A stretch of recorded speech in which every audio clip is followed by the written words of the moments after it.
6.5 is back, and we got through 200 episodes without being canceled.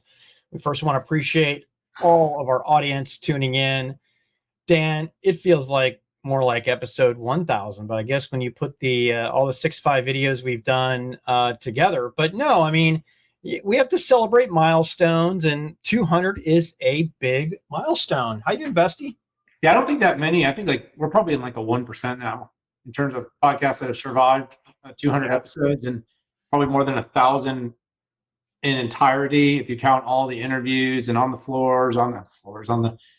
roads, in the booths, insiders, 6.5 summits. Man, we've done it. And by the way, what a way to start the show. I mean, yeah, let's point out that we didn't get canceled. There's a no assholery rule around here on the show, and so we're winning. I don't know. I might say asshole stuff, or to kick off the explicit meter. But listen, I'm just glad to be here with my bestie. I normally like to do this on a Friday, but you were coming back from Zurich, man. It's great to see you. I think you've been on the road for 2 weeks, right?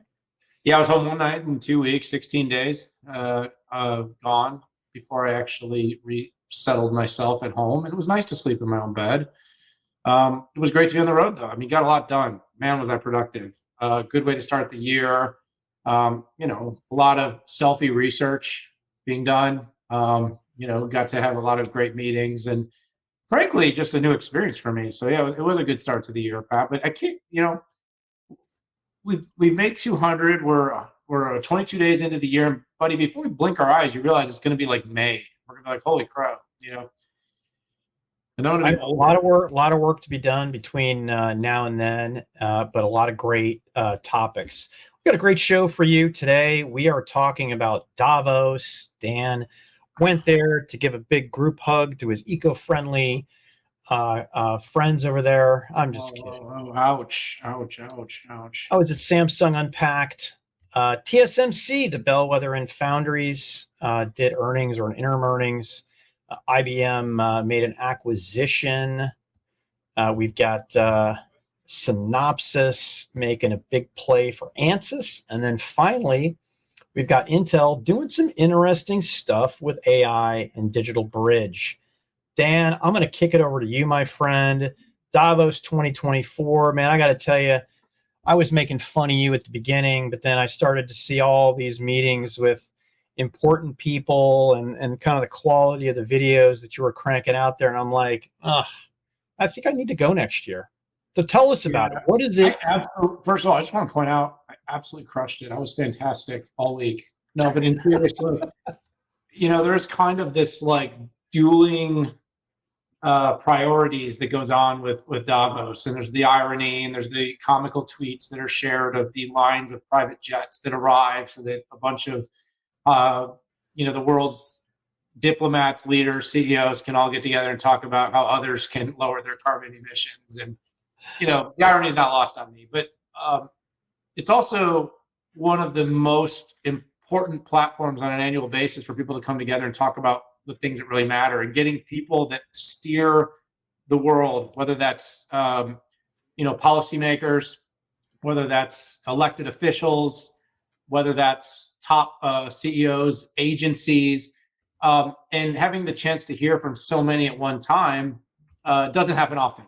And so getting all these folks on the ground in one place and having the chance to sit down and meet, it was a great experience. Now, total noob, first time there, was joined by our comms chief, Nutty Katz. He kind of handled my arrangement. There's lots of different levels of access. I had the least of the legitimate access, so I was definitely a first timer, but had some really terrific opportunities to talk to so many people and run into so many people. Run down the street, walk in past Paul Ryan. I ran past John Kerry. I ran past, just kind of everywhere you go. I was in line waiting to get into one of the hotels, and ran into Christian Klein, SAP CEO, just kind of standing there waiting in the same line as I was. It's great. Chance to catch up. And this was kind of everywhere. So the first thing is, it's just an absolute incredible density of high profile people, both professional and policy and government, bringing them all together. And it's also in terms of the density of meetings. I had 40 in 5 days. I had 40 in-person get-togethers. Did about a dozen different sit-downs, videos.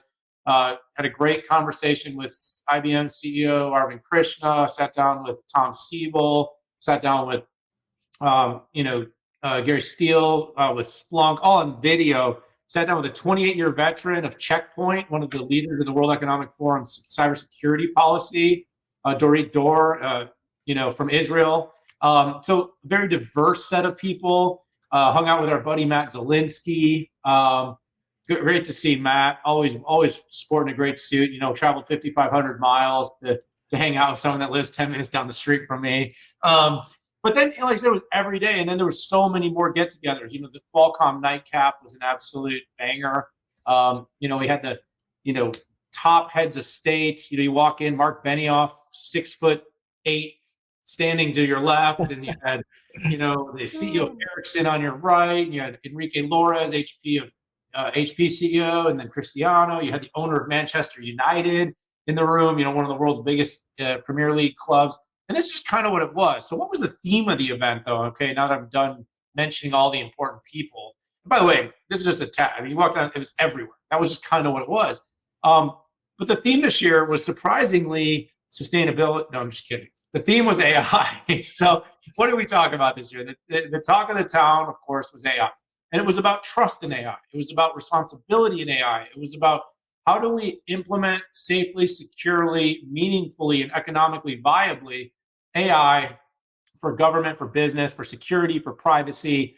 And that was the focal point. Now, there were other topics that went that stayed in and I said sustainability. This is still an in vogue topic of concern, but it was secondary. And that's the thing, is every year there's kind of a core topic and a secondary and third.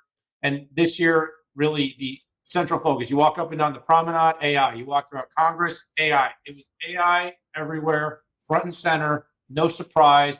But the conversations that were going on were much bigger. It was all about how do we implement it? How do we secure it? How do we build, global technology leadership? How do we, protect it from being misused and put into the wrong hands? And that was, such a great discussion point. Pat, next year, I'm absolutely going to go back. I hope you'll come with me. We got to bring the 6.5 on, put it on the ground.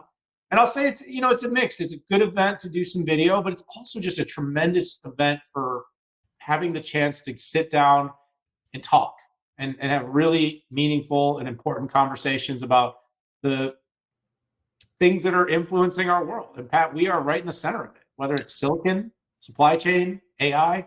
This is where it happens. This is where it's talked about. I was a bit of a skeptic, not as skeptical as you, so I still got on the plane.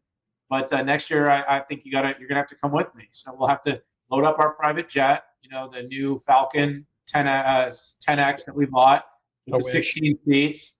We got to bring our whole delegate. It's like when I saw Eric Schmidt walking down the street. I was standing there, Eric Schmidt from Google. He had about a 28-person delegation following him, all carrying boards and talking and eared it and wired in. But great time. Check out some of my videos. I documented it. I'll have more videos publishing over the next few days.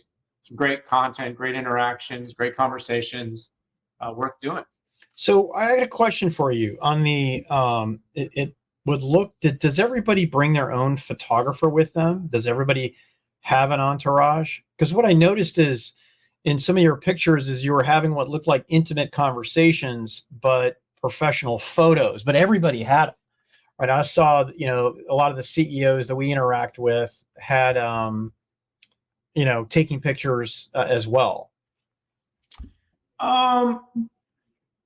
I had an entourage. No, just kidding. I wanted to document it and the experience, and obviously we were doing video, so I had the chance. There were a lot of camera crews. There was a lot of people with camera crews. There was a lot of camera crews at every event taking photos. It wasn't everyone though, Pat, but there was a lot of hand waving. Guilty in this case. But for me, like I said, with what I do, it was really important for us to be able to capture these interactions. So it was a good investment. But yeah, there was no shortage of kind of crews running down the street and people like me walking and talking on camera about what's going on. There's really not a more I don't think there's a more densely attended event of high influence people in a year at this scale. I mean, there's like the Sun Valley kind of conferences and stuff, but this is unique. Yeah, I have absolutely nothing to add because I didn't attend Davos. So, well, and the news documented it pretty well. For me, it was a little bit more about just sharing the experience, which again, look for my link. I shared some video on Twitter where you can kind of see the action behind the scene. Well, I felt like there was what's the right way to put this? Less dreaming and bad commentary at this Davos than at the prior ones, right?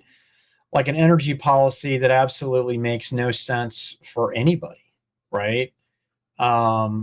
It seemed more thoughtful discussion, and I feel like most of the tech executives spent most of their time talking about AI, and which I think that could have been valuable. And sometimes meeting face to face with these CEOs like we do, you get some sort of a deeper idea or sense of kind of where they're coming from. So yeah, maybe I'll go next year, Dan. But instead of going to Davos this year, I went to Samsung Unpacked, where we saw the new S25 and Galaxy AI brought out. And that was I felt like it was an incredible good use of time on a lot of different angles. So in a very similar fashion that we saw the AI PC rolled out at CES, we saw the AI smartphone, the first generation AI smartphone, roll out and be brought to you by Samsung. And like the AI PC, most of the AI-ness or a good part of it is brought to you by the cloud. And in this case, it's brought to you by Google Cloud. The really good news, what I really liked about what Samsung rolled out, is it showed clear on-device AI where it's hitting that Qualcomm NPU to be able to do and a great example of it was real-time translation.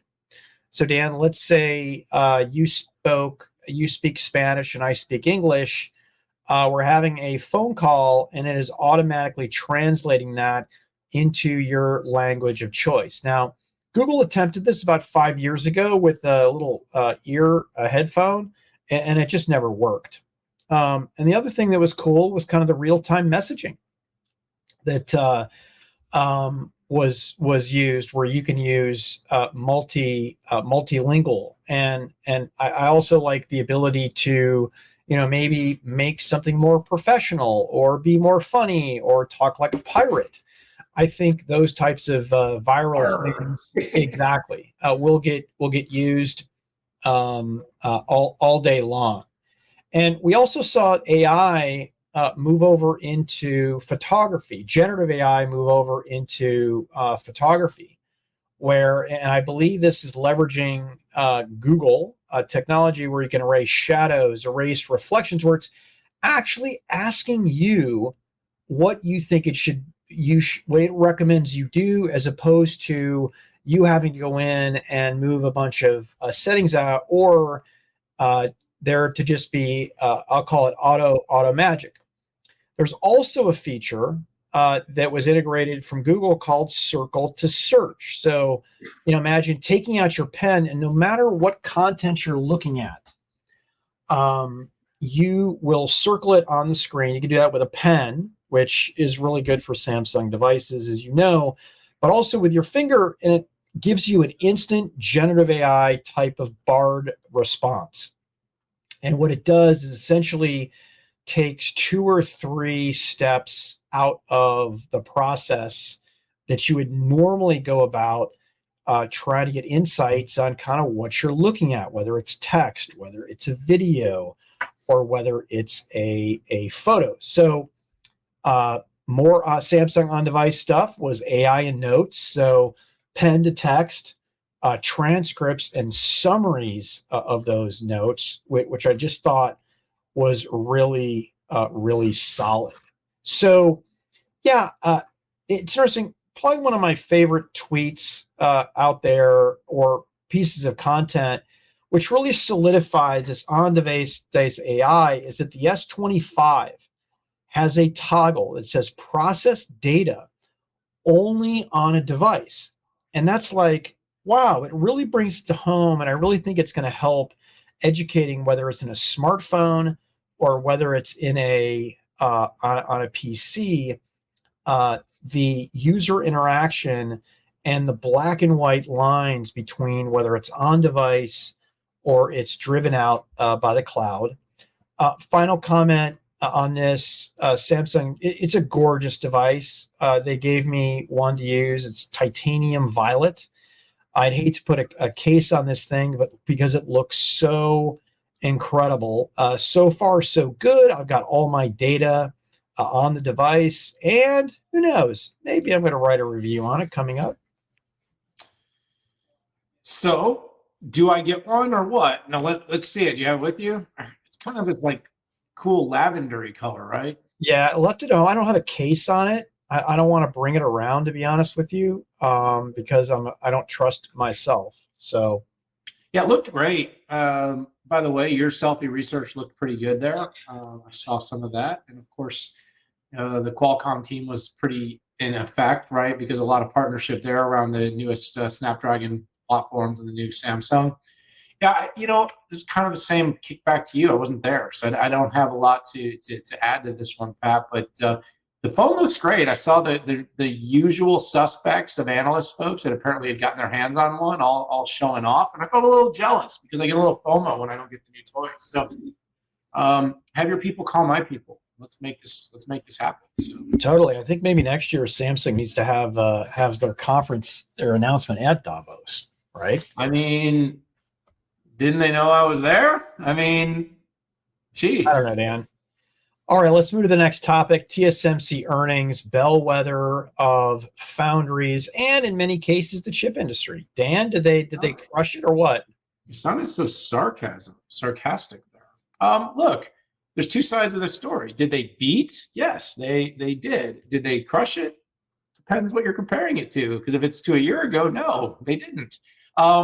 So yes, on the top line, they outperformed. And then of course you always got to do the translation between currencies, Taiwanese currency and US. But they did beat on the top and the bottom. But their revenue is actually down 1.5% on a year-over-year basis. But sequentially, revenue is going in the right direction.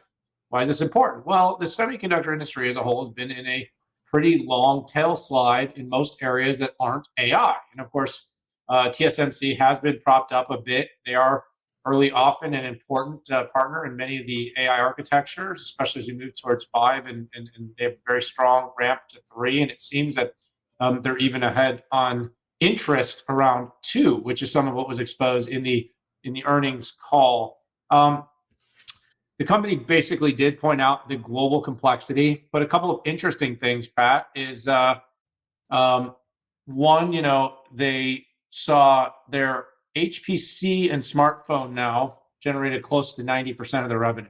So just those two categories. In the last quarter, this supports a lot of what we're hearing, Pat, but IoT dropped almost half in quarter over quarter. So huge fall as we saw the consumer IoT business drop in a really big way. Here's another really interesting part, Pat, is 72% of their revenue is North America and only 11% is China. So that's a surprisingly large distribution of revenue coming from the US, and that shows just the strength and dependency that the company has for US-based chip design or fabless design companies, Pat. The 3 nanometer ramp is happening faster than 5 from a revenue standpoint, and that is even despite pricing discrepancies. So overall, Pat, what I am taking away from this is that we have likely, and kind of following the CEOs that we've talked to, that bottoming out of the inventory has happened.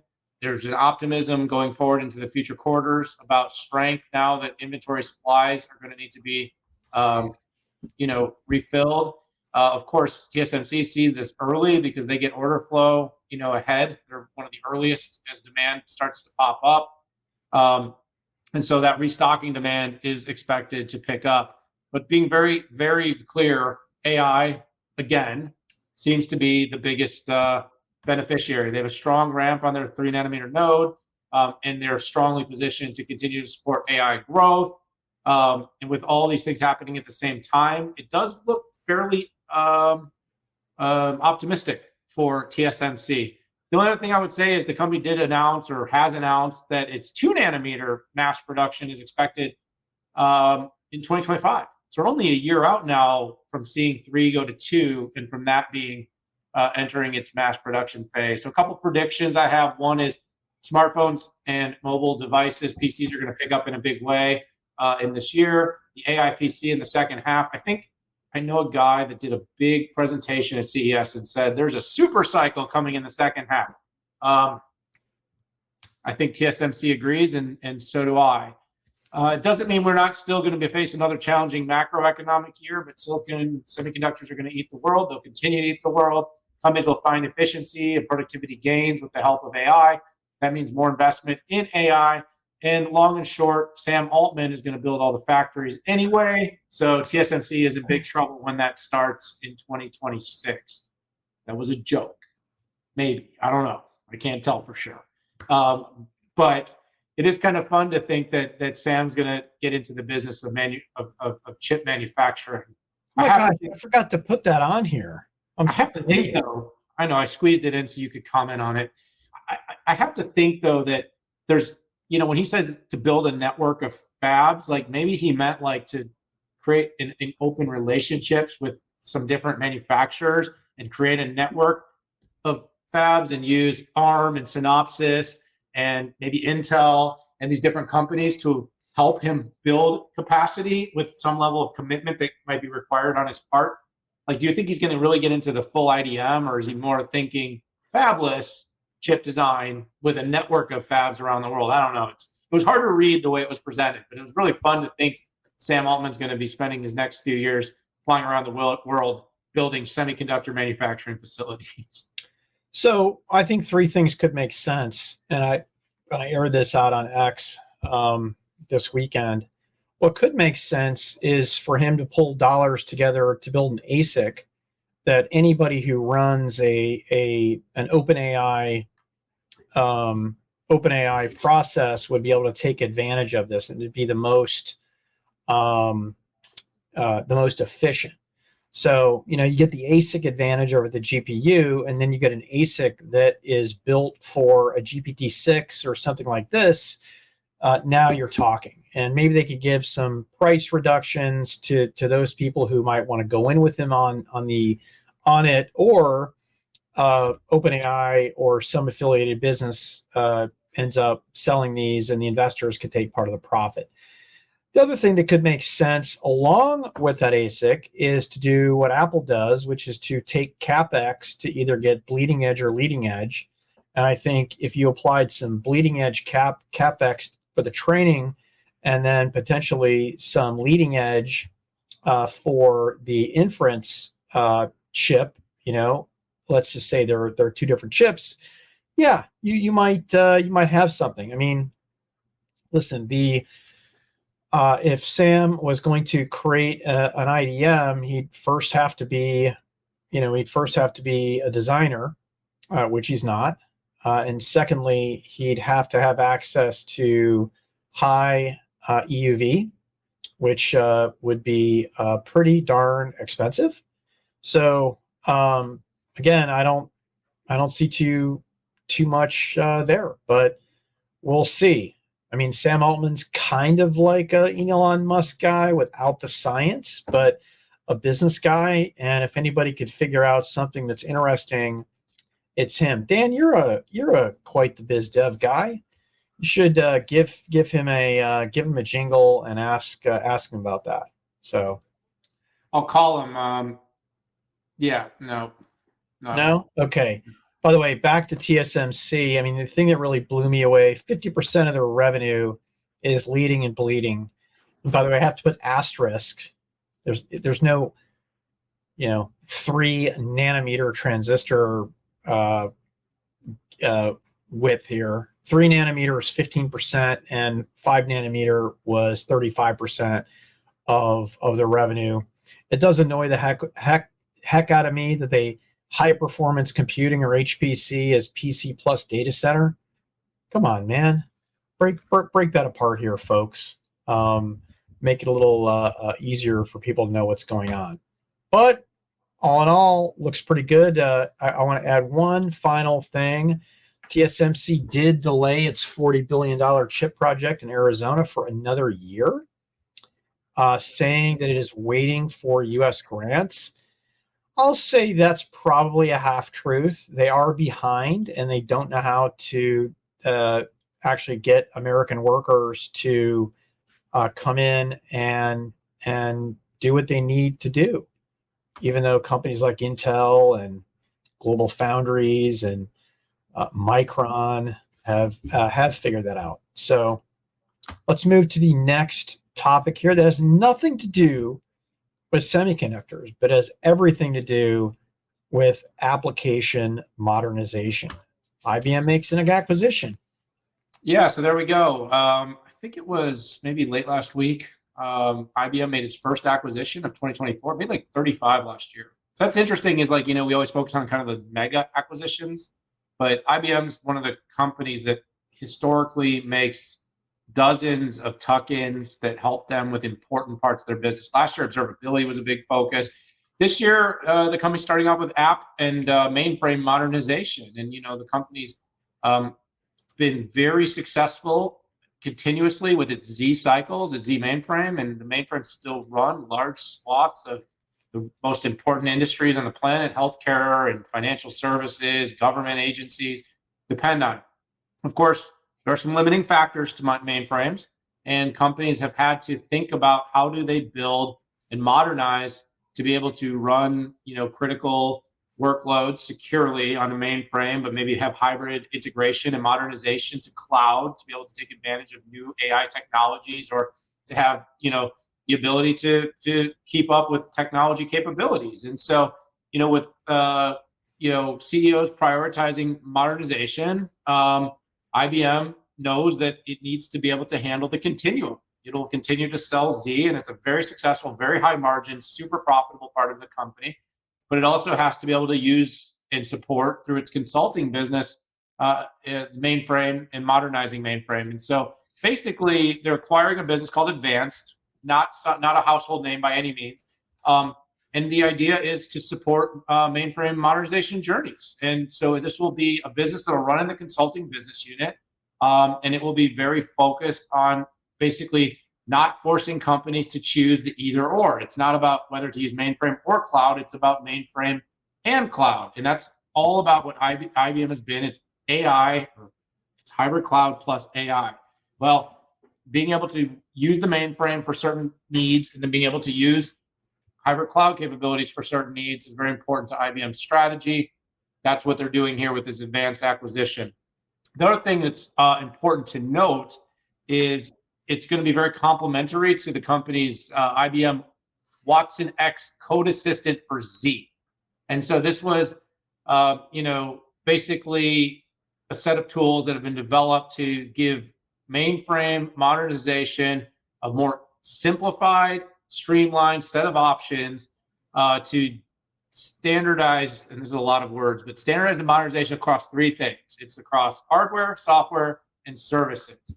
And so putting together what they built with the Watson X Code Assistant for Z is to basically end-to-end developer life cycles, application discovery analysis, refactoring and converting code. So these things are all going to work better. And so now basically you're adding more consulting and capabilities. An interesting thing is some of this capability was stuff that I think Kyndryl did. And so it's kind of interesting to see, as things spin off and then things kind of start to come back in. I'm sure it's a leaner, meaner organization, very focused, much smaller. Short story here, there were no details on financials. The deal is probably not big enough to warrant that. They expect it to close with some certain conditions being met, I think next quarter. So IBM, I believe, is going to deliver earnings this week. So we'll hear from the company how it's doing, how Watson X is performing. We're entering another earnings cycle, Pat, which means another wave of earnings conversations on the 6-5. Oh, we're going to keep doing those in 24. I don't know. We'll see. I know people want to hear about that from us, but yeah, pretty straightforward. Important topic, Pat. You and I cover this area a lot because a lot of businesses transformation still runs on a mainframe with the cloud, with AI, with containers, and IBM is addressing that. Yeah, so most people who think they know the mainframe don't actually know the mainframe. I know for the first 5 years of Moor Insights and Strategy, I pretty much wrote off the mainframe, but that's because I was naive and kind of sucked into the world of x86. Now, I did spend 5 years in and around the IBM mainframe world when I was at NCR working in financial systems, but to IBM's credit, it keeps chugging. And in fact, there's more workloads being done on the mainframe every year, not by number, but in terms of MIPS and computing each year. And it's up and to the right. And when you get into the super cycle of the mainframe replacement and you see the financials that hits IBM, and then a couple quarters later, you see the impact on services, you get a much better appreciation for what they can do. And mainframe modernization is not always code for getting the application off the mainframe. It can be refactoring an application and putting in containerizing it. Dan, I know you had brought up Red Hat. It can be modernizing the code where the person who wrote the application, maybe in COBOL, is not alive anymore, has been retired for 25 years, and you want to move that to, let's say, a more modern language, or even a higher level language that you can work with an IDE. Yeah, it is interesting. Kyndryl versus IBM mainframe consulting on here. I kind of view Kyndryl as kind of a vertical play, and I look at this IBM consulting as kind of a horizontal play. Yep. But I could be wrong, but I'm probably not. Okay. I mean, are you ever? I don't know. Sometimes I am wrong. I am wrong on the less important stuff. I feel like my hit rate on things like the hybrid cloud have been pretty good. So hey, let's move back into Chipville here. Synopsys is making a giant acquisition of ANSYS here. Obviously, what needs to be approved here, but I think this one is incredibly interesting here, because what it does is it connects the world of electronic design automation in semiconductors, which is what Synopsys does, which essentially is using software to create either silicon IP blocks, doing an entire SoC for it. It's pretty incredible. And then you sprinkle on AI for stuff like validation, where instead of having 200 engineers doing validation the old-fashioned way like we did 20 years ago, the AI would do it on its own. And there's also design support, right? Like what can the AI, what did it learn about the best design methodologies? Now, Synopsys is very clear that it doesn't kind of merge data, so one chip maker's IP doesn't bleed over into another. Now, when you connect with that was ANSYS, think of ANSYS as a company that essentially does simulations in the physical world. And that could be a server rack. It could be the design of a car. I mean, on their website, there are literally hundreds of examples out there. And, just for fun, I was thinking, hey, how would AWS use the assets of these combined companies? So They could use it to design a chiplet. They could use, the Graviton SoC, the PCA board, the rack, the server, the fleet of servers, an entire data center. They could essentially, with these tools, create. And in this world where we're losing gains from Moore's law, but we have to keep cranking out the innovations, there has to be a push on another type of innovation. So these interconnected links, closely coupled designs come together. And I could see this for cars. I could see this for data centers, like we talked about. I could see this for specialized silicon and building materials. I mean, go on ANSYS's website if you already know what Synopsys does, and you can get an idea of this. By the way, Cadence bought a fluid dynamics company that they're the big competitor of Synopsys. So it's interesting to see the two of these becoming what I thought they would become about 5 years ago. Is they could become the new power players here. You think there's any regulatory here, Pat? There's some speculation just because this new category of sort of design software, and I mean, this is a massive tie-up, right? I mean, it's how much what's that? 35 billion. I'm not just talking about the size of the deal though, but like the number of companies that play in this space, with the importance around AI chips. Like, it didn't even occur to me that this is the same size deal as the Xilinx deal, isn't it? Huge. Yeah, exactly. When it closed. Right. And, it's funny, Dan, every time I think about the pre-crazy laws on antitrust, I remember it's kind of Looney Tunes right now. So you have to think about now, what could people do as opposed to kind of, exerting monopoly powers. Forget the fact that these two companies do completely different things. So it gets down to market definition, right? We could have another Figma. Heck, Figma and Adobe are in two separate markets doing two different things, and it still got stymied. So yeah, could get held up, particularly in. Well, it's interesting, right? Because one sort of makes the tools to design the chips, and the other kind of has software that can evaluate the systems where these chips are placed. Yes. And together, though, the capability of these two companies could really. Again, I'm optimistic the deal will get done. It's just interesting because, as we know, AI will. This goes back to the Davos theme, but the Davos theme is that effectively AI is going to be the economy and the national defense. We used to talk about why we need a CHIPS Act was the economic supply chain resiliency, national defense, and technology leadership. Well, those that can design the most sophisticated chips, they have the tools and technology to design and to and build the most capable, lowest power, highest performing AI chips will run the world. I mean, it's a little bit, that's a little bit grandeur, but it's also kind of what's happening. So it's an incredibly visionary tie-up, and I had the chance to have Sassine Gaza on a pod with me last week, Making Markets, a 6.5 media production. We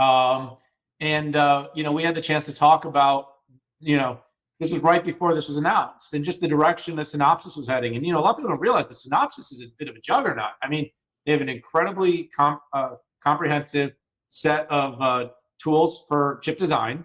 They have a burgeoning and growing IP portfolio. I think they're number 2 only to ARM, which a lot of people don't realize. And of course, their growth has absolutely outclipped the market because, when people changed focus on chip type, it didn't affect Synopsys that much. They've just continued to grow very profitably, very successfully. With its new leadership, it's drawn in some really great new talent. Now with ANSYS, this becomes a really big company. I mean, really, really big, organization that is now going to be sort of a centerpiece. NVIDIA and AMD and Qualcomm and everyone, they're all going to be using these companies for what they're going to be doing and the packing and stacking that they're going to be doing with the silicon and the designs going forward. So it's a really exciting tie-up, but it is interesting because it didn't even occur to me. I was just reading an article before we started on Reuters where they actually said like this could actually be susceptible to some policy scrutiny. I'm like, it didn't even occur to me. Like, really, they're going to tie up a bunch of tools and software and design? I mean, this is hardly the ARM NVIDIA tie-up, but it is interesting to think it could happen. Like I said, my gut says it goes through. Very, very smart buy. Expensive, but not that expensive. And if the bet is that AI and that those that can build the most sophisticated AI chips is going to rule the world, then what do they say? It's kind of like a Super Bowl. All roads lead to, in this case, all roads will lead to this new Synopsys and ANSYS tie-up. It's pretty exciting stuff. Let's get into our next topic, which is also AI related.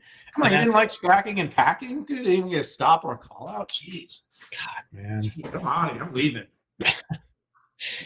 Intel and DigitalBridge announced the formation of an AI company called Articulate. Dan, what is this? I didn't get briefed on this. I did see the press release cross, but can you parse through here? It seems like a bit of an accelerator, Pat. I didn't get either. Our team wrote a research note. We'll put it in the link.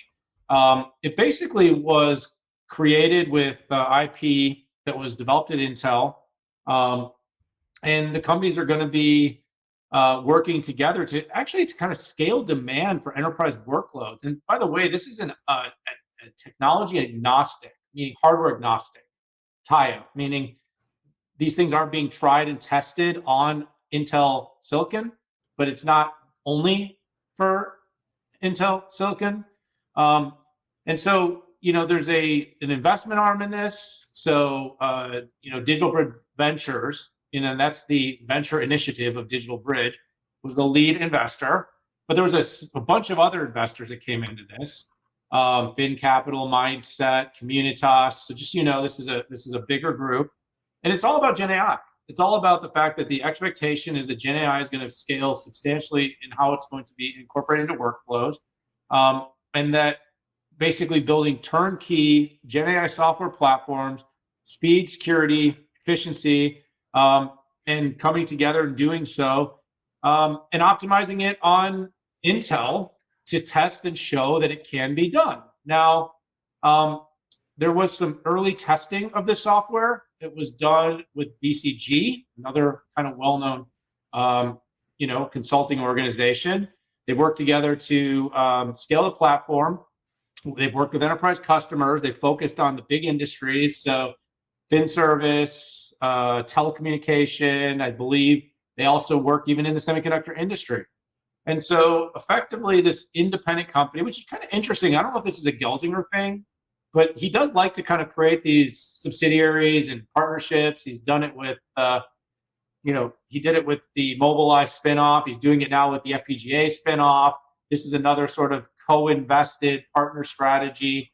But I think what it is it's like a proof of concept environment for Intel's hardware. It's the company's ability to bring an ecosystem together, to build software, which is a big proof point for the company, to scale the adoption of generative AI, and to do so kind of outside of the walls of the Intel org, but to do so with Intel still being front and center.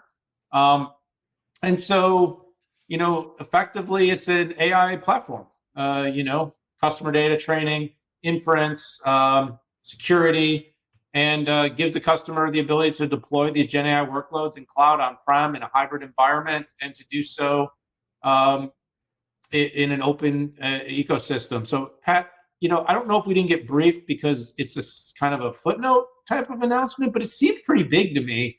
And it seems like an important proof point as Intel is really trying to make sure it inserts itself in a meaningful way into this Gen AI conversation. Yeah, listen, I probably got invited, but I was skiing in Aspen on January 3rd. So yeah.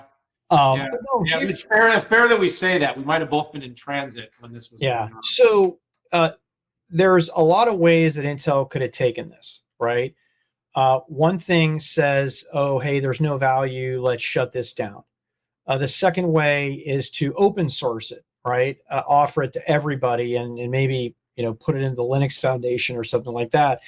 And the third way is to do what they did, which is to spin it off as its own company. So obviously the company thinks the mission and what the company does absolutely has value, right? And, described as a full stack, vertically optimized generative AI platform that goes across cloud, on-prem, or hybrid, right? That's almost too good to be true. Like almost nobody has figured that out yet. So it seems like there's value, and I'm just gonna had a quote from CEO Pat Gelsinger, which means that this is pretty important here. But Pat obviously sees this better on its own than sitting inside of Intel. So yeah, I mean, he makes a lot of wise calls. I'm kind of watching and learning what's going to happen here. Want a little more detail, maybe a little more specificity on kind of what these partnerships entail, what they're going to build, what they're going to deliver. But it sounds to me like this is about pairing up the complexities of hardware, software, service relationships and delivering Gen AI at scale. And it's something that I know it's very top of mind to Pat and to Intel. So good stuff, Pat. Yeah, my final commentary is I think I remember now a conversation about Intel getting into this business themselves, which it appears that they're not going to do that. And what comes out of the back end is Articulate. So it's going to be an interesting thing to watch. And the companies I would expect to get on this would be, some of the largest companies out there. Interestingly enough, Articulate does have some customers listed on their website. One of them is obviously BCG, like you said, but also a company called Upticks, and the other one, which is Scripps, which interesting. We'll watch this and talk about this on the 6.5 in our respective Moor Insights and Strategy and Futurum group assets, reading, writing, and arithmetic. But hey, I want to thank everybody for tuning in to this episode. We appreciate you hanging in there with us for 200 episodes. Dan and I both think this is very important. We have missed very few of these over the past, I guess, since 2019, Dan. Is that correct? It's all about commitment. I swear, there's a reason most podcasts don't make it past episode 5 or 6. So 200 feet. We should have a candlelight dinner together and celebrate. Maybe only if we can hold hands, Dan. So are you in for that? I will always hold your hand. Hey, if you like what you heard here, the banter between Dan and I, or maybe even you walked away with some insights here, hit that subscribe button.